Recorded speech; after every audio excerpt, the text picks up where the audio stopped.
Don't hide behind a logo. People think they're being professional with a logo, and in my opinion, it's the worst thing you can do for personal brand.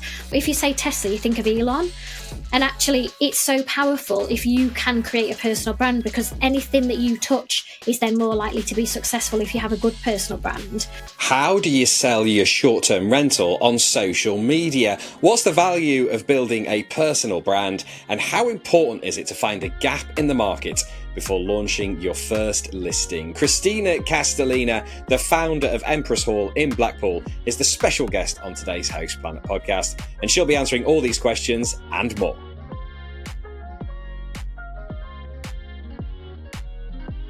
Kristina, thank you for joining us on the Host Planet podcast. Let's start with Blackpool, which is where you're based. Tell us what Blackpool is like and what the challenges are of running short-term rentals by the seaside. Okay. Well, there's nowhere quite like Blackpool, for a start, for good and bad, for everything. I find, okay, so in terms of challenge-wise, the one thing that I would say about Blackpool is it is saturated because Blackpool has always been a place that people come on holiday, and it used to historically be guest houses and B&Bs, and over time, that's changed, and there's now more Airbnb rentals, and the quality is getting better and better and better, actually. So it's not that because years ago a lot of it was quite dated stock, whereas now a lot of it's modern, but what we have is a massive saturation of 1 and 2 beds. Which is one of the reasons I decided to actually step totally out the game and go for like a massive 10 bed that slept 20, because I just recognised that there was just a lot of all the same stock. So I think competition, and I feel like it's a race to the bottom rather than a race to the top, where instead of people just thinking outside the box or holding their pricing, people just reduce. So it just like pulls the nightly rate down, and that's a real challenge. So talk to us about your journey then. You said that you'd set up a 10 bed then. Why did you do that? And what were the goals when you set out at the start of your journey? So, well, Empress Hall was actually it was the fourth sort of project that I did in terms of the SA stuff, the serviced accommodation. So I started with a block further down in Cleveland, which is a totally different hotelier that stay there, really. It's more like elderly people, or it's couples. So it's people that want to go into Blackpool for some fun, but they want to really kind of come out, and you've still got all the lovely things of the beach and the seaside, but it's just a different feel, really. So Highcliffe I purchased as a going concern, so it was already ran as holiday lets, but just very dated. It wasn't online. Everything was like diary, and they were charging about 50p a night. So I was like, okay, there's stuff we can do here. So that was where I started. It was a block of 6, and there's 3 2-beds, 3 1-beds. And that's where I really started to understand the difference between, first of all, 1 and 2 beds, and looking at kind of the occupancy levels that we were getting and the different types of people. And I just did a lot of research because I knew I wanted to do more, but I didn't want to just do the same as everybody else. So that's where, in terms of Empress, where that kind of falls into it, Empress Hall, I knew that from doing my due diligence, there was a massive gap in the market for the larger properties, and that the nightly rate just went through the roof as soon as you could accommodate like 12 or more guests. And I viewed Empress Hall, not really knowing what to expect. And it was just the gift that kept on giving, and sort of thought, wow, this place is incredible. I have to do something with it. And it was kind of born from that, really. So it was accidental, but wasn't accidental. Okay, real talk now for all you hosts out there. You know that moment when your guest messages you again with, hey, what's the Wi-Fi code? Or you're staring at 5 different calendars, wondering if you've accidentally double booked the cottage. Yes, we've all been there. That's why here at Host Planet, we recommend Hostfully. It's basically your rentals control centre. It handles bookings across all the big platforms, syncs your calendars to ensure there are no double bookings, automates guest messages, and even creates these really slick digital guidebooks that stop all the repeat questions. Honestly, it just makes your life easier and keeps your guests happier helping you achieve those all-important 5-star reviews. And here is a little bonus. If you're a Host Planet listener, you can get $500 off onboarding for Hostfully's property management software and 30% off digital guidebooks for life. Just hit the link in the show notes and use the codes PLANET500 for the PMS and HostPlanetGB for the guidebooks. And if you'd like a proper walkthrough, there's also a link to book a demo with Frank Bosey from Hostfully. He will show you how it all works. Less stress, more bookings, sorted with Hostfully. So you're in obviously like a tourist area. You've got this big property, 10 or 12 guests that you can accommodate. Who did you earmark as your target guests, and how did you market your property to make sure that they were the ones booking? So, well, Empress Hall sleeps 20, so it just goes, it's huge.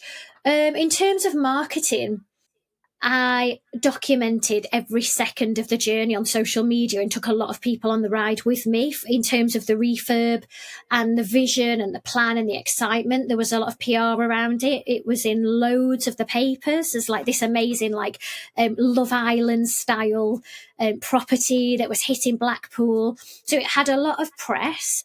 And then the pictures do a lot of the talking because it's different. So it's one of those places where it's kind of your jam or it's not. But if you want something that's a bit quirky and a bit fun, you're going to book Empress Hall. So it's one of those places where we obviously, as soon as it gets online, it's there for everyone to see. And we don't massively struggle with bookings in that respect. So with your social media, and I'll talk to you separately about what you do on social media with all your branding and all that kind of thing. You said you got some press coverage there. How did you get that press coverage? Right, like contacting journalists.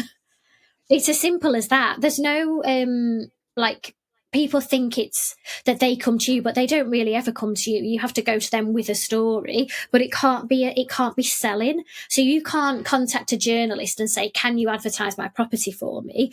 But what they do get behind is like local girl does good, or local mum of two opens big exciting property where, like that kind of stuff. That's what they want to write about, but they're not going to advertise your business for you. But by having a story of sorts, if it's a good enough story, then they'll print it. And that's kind of what happened with Empress. It just kind of there was a lot to talk about.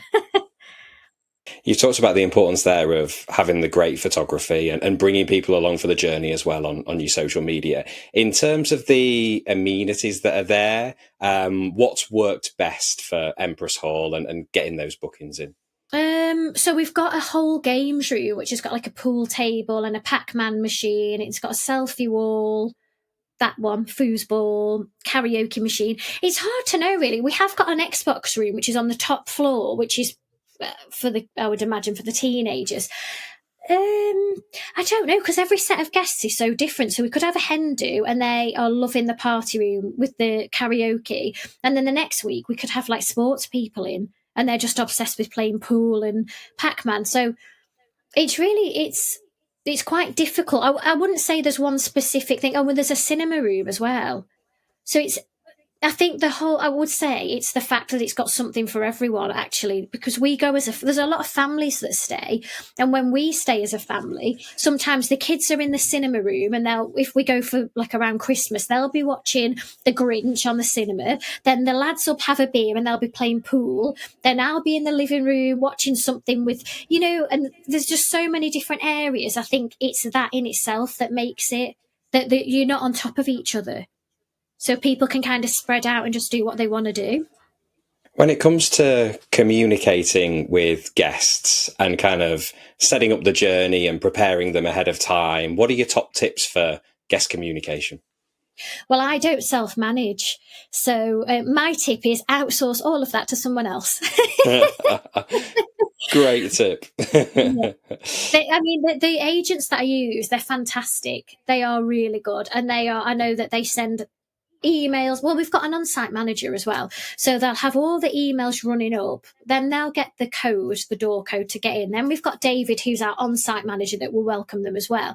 So there's a lot of little touch points along the way that they're going to get. And there's a 24-hour line, but they've also got David on site in the sort of back. I was going to say in the garden. He's got a flat in the garden. I'm sure you get people approaching you as well, maybe from Blackpool or maybe through your social media, saying they really like what you're doing and they like what you've done with Empress Hall. What would be your best advice to people if they were starting out and they wanted to emulate what you're doing? So my top tips would be make sure there's a market for it and spend time working out what that market is and find the gap in the market. Because if I went and did 10 Empress Halls, then all of a sudden that's not a gap in the market. So then I'd be like, oh, well, actually, is it more that people are looking for like a nature scene and they want something that's really chilled and the opposite? So it's just kind of looking at what's missing and trying to fill that. And then another big thing, this is actually a problem with Blackpool. When you ask me what's a challenge with Blackpool, this is a specific problem with Blackpool. So Blackpool Council, to have Airbnb properties in Blackpool Council, they require you to have full planning permission. Now, a lot of people don't bother with it, but that's what should be happening. And basically, they've got this protected zone, which is called the holiday zone, which they've mapped out. And if you buy a property there, they want you to have it as a holiday accommodation. So they're more likely to give you planning. And if it's outside of that, they're less likely to give you planning. So you've got the planning you need to deal with. But then what took me by surprise is Empress Hall is in that holiday zone. So I got the planning permission, but the planning states it can only be used as a holiday let. Now, I mean, it's a massive 4-storey 10-bed house anyway, surrounded by hotels. So it's a commercial entity. But when I came to get a mortgage, it was honestly hell on earth. No lender wanted to lend because they saw it as a restriction, like almost like there was a restriction on the title. And I said, no, there's no restriction on the title. This is just a planning guidance. And lender after lender after lender wouldn't lend because they said there's no exit. I was like, well, realistic. Like if we're looking at this, there isn't really another exit anyway, because who's going to buy a 10-bed detached house in Blackpool? Really, like there's not that it's not a thing. But it was very, very challenging. And I know a lot of investors in Blackpool that face the same problem. And it's so stressful when you're dealing with it that I know personally I wouldn't want to go through that again. I wouldn't want to buy a big house and then hope that someone decides to lend to me. And Blackpool Council were really unhelpful. And I said to them, investors need to be able to exit onto lending. Like no one's got endless buckets of cash that they're going to then just decide to invest in Blackpool when there's lots of other places. Could you do me a letter that at least says to them that this is more guidance? And they refused to do it. And I just thought that's a real shame because, there'll be so many people like myself that would invest in Blackpool, but then decide, actually, I can't be bothered with that. Yeah, that is definitely a big challenge, especially with the lending. And yeah, having spoken to lots of mortgage brokers over the years, especially with like being self-employed as well, it can create a lot of challenges even without the regulation, of course. In relation to Blackpool, it is a coastal community, and so many coastal communities around the UK. They're a hotbed really for short-term rentals, and many of them face challenges as well, especially out of season, getting people there, shops maybe being closed, a lot of businesses struggling because maybe they don't have the level of tourists that they had previously. What do you think coastal communities like Blackpool can do to improve the offering and to make sure that they've got tourists all year round, to make sure that they're thriving destinations? Well, I think Blackpool's doing a better job than it did, actually, because they've extended the illuminations. We've now got Blackpool by the Sea, which takes us through to January. So the season's quite long in Blackpool in comparison to a lot of the other places. So we are quite lucky in that respect. But I think if you are operating holiday lets or short-term lets in these locations, there's always different markets to tap into. So I know that especially for Cleveland's, because it's a bit further out of Blackpool, we're always gearing up for the winter. And I'm always saying to them, what are we doing to incentivise longer stays? So we'll go on to the booking platforms and we'll incentivise bigger discounts. If they stay for 2 months, for example, we'll offer a bigger discount because we just want to get through the winter. We know that we make our money in the summer. So I don't get obsessive about, let's get the best rate. I just want people in over winter, and then we start the season again and we're off and we're flying. So I think it's just looking at who else could be staying. Is that, there's always insurance claims where people are in between moves, so they can't live in their house and they need to somewhere else to stay for a few months. Or you've got your contractors. We have students that stay as well for just completely random from a local kind of university type thing. They stay with us. So it's just blending it, and it's not being really, overly, we only do this. It's just being adaptable to because it changes all the time. And I want to touch as well on your social media, because you've grown a really big following on Instagram. What's the secret to that? And if somebody's kind of starting, especially a short-term rental, and maybe they want to promote it more on social media, what would your top tips be? Personal brand. I would say don't hide behind a logo. The amount of people that message me and I have an ongoing dialogue with, I don't know their name because they're hiding behind a logo. And then so if I was to meet them in real life, I wouldn't know who they were. Like, I wouldn't walk up to them and go, oh, hi, because I don't know who they are. So people think they're being professional with a logo. And in my opinion, it's the worst thing you can do for personal brand. It's being... But if you just think of like Richard Branson and Virgin or Elon Musk and Tesla, like if you say Tesla, you think of Elon. And actually, it's so powerful if you can create a personal brand, because anything that you touch is then more likely to be successful if you have a good personal brand. Whereas like so I've got, it's only 11,500 followers. Empress Hall's got 1,000 followers because Empress Hall isn't quite as exciting to follow as the owner of Empress Hall, because people want to know what I'm going to do next. And she's created that, oh, well, what's she doing now? Whereas Empress Hall is just Empress Hall. And I know there's lots of brands that do have an incredible following, but generally people buy into people rather than the brand. So I would say that's the biggest thing, is be yourself, be authentic, and share the journey of the good and the bad, because I think AI is making everything too polished, too perfect. So sometimes it is good to be vulnerable and say when things aren't working without being like, ooh, poor me. Sometimes it's like, actually I don't have it all together. Life isn't always perfect. This has been hard. And I shared that actually, but that was probably one of the most stressful times I've ever been in my life, the whole Empress Hall mortgaging out situation, because it was hundreds and hundreds and hundreds of thousands of pounds. And at one point, it was over Christmas, I think 2022, one of those. And I literally thought, I don't have a mortgage lined up. And my broker was like, right now, we don't have one.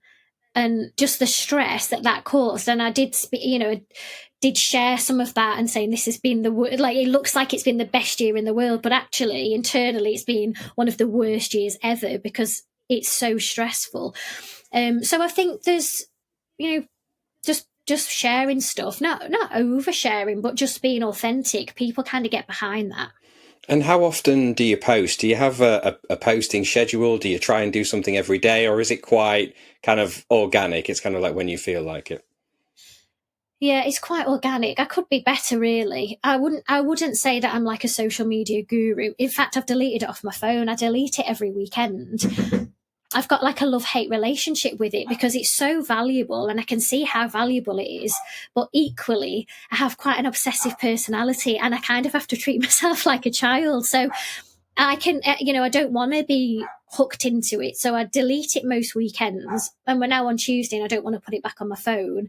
But then I'm like, there's probably messages there and, respond to people. So no, I'm not overly disciplined with it. I just post when I've got something to say. So I could be better, but yeah, it's been amazing for business. And what are the opportunities that it's led to? Just to give kind of like lift the lid a little bit, to people out there who are thinking, oh, I'm a bit frightened of like putting my face or doing a selfie video. I'd rather just put photos of my property. Like, what has it led to for you? Honestly, it's unbelievable. I've been at it a long time, so it hasn't happened overnight. Can you hear my dog barking, by the way? Yeah, it's all right. She's got such an annoying voice. Mad. So, for example, the National Landlord Association have asked me to partner with them. And I'm pretty sure they only know about me because of my social media.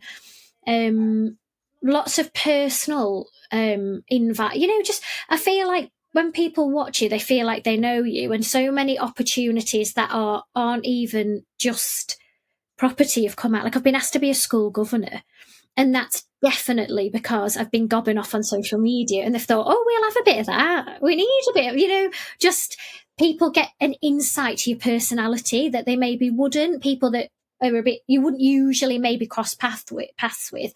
But in just to break down, so much investment. So I work with private investors, which is how I've started. I've always done that. But before I had a personal brand, I'd have to work so much harder to raise money because no one knew who I was.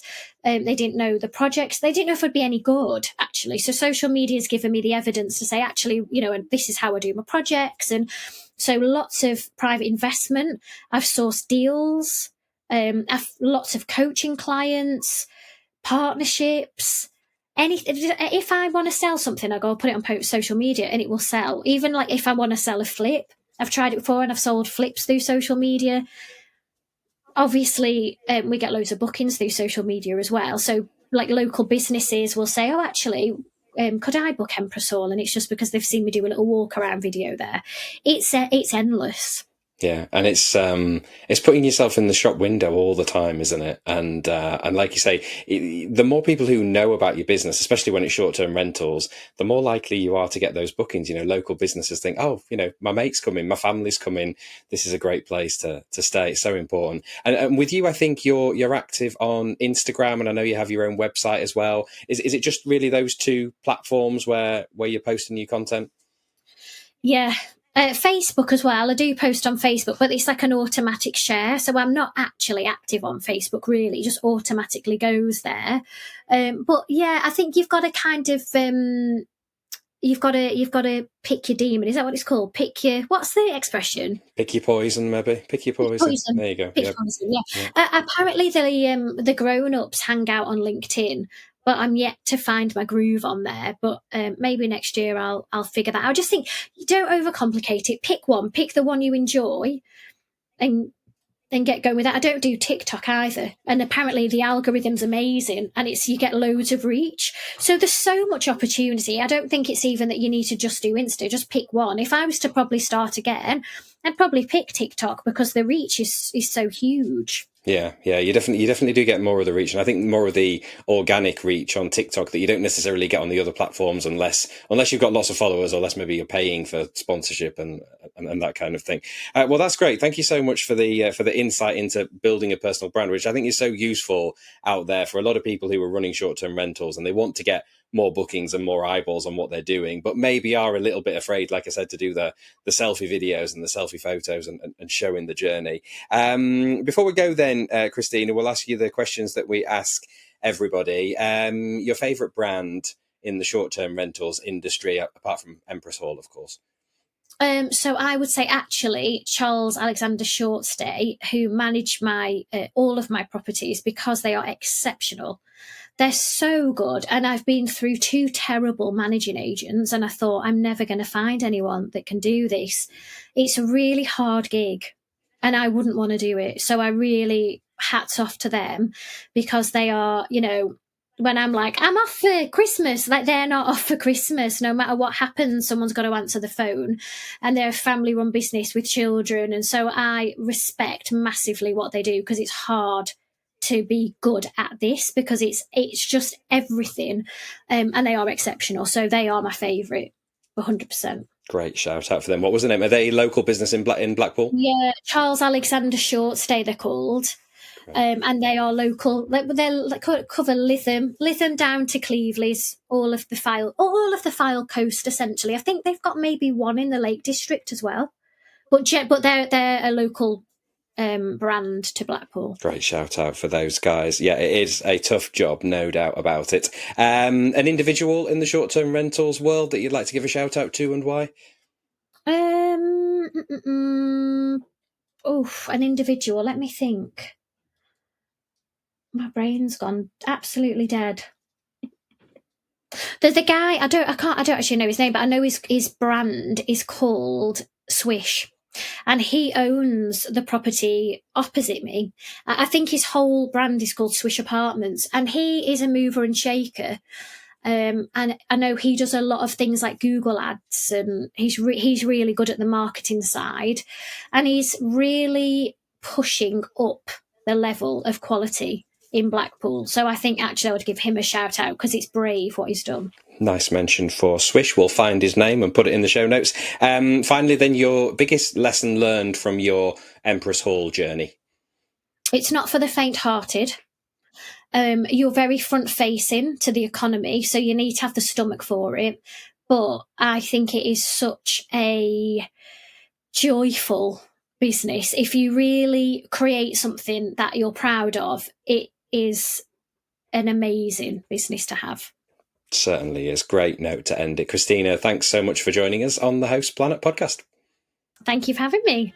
Great to chat to Kristina Castellina there from Empress Hall in Blackpool. I hope you found those personal brand tips useful. That's just about it for today's episode. Remember, this podcast is brought to you in collaboration with Hostfully, which is trusted by short-term rental professionals across the globe. As a Host Planet listener, you get 2 exclusive offers: $500 off onboarding for Hostfully's property management software. Just use the code PLANET500, and 30% off digital guidebooks for life. Use the code HostPlanetGB. To grab these deals, click the link in the show notes or head to hostfully.com. For more free education, tips and trends from the STR industry, visit houseplanet.club, where you can sign up for our newsletter, listen to our podcasts, and download a suite of ebooks for hosts and property managers. That's it for today's episode. Until next time, happy hosting.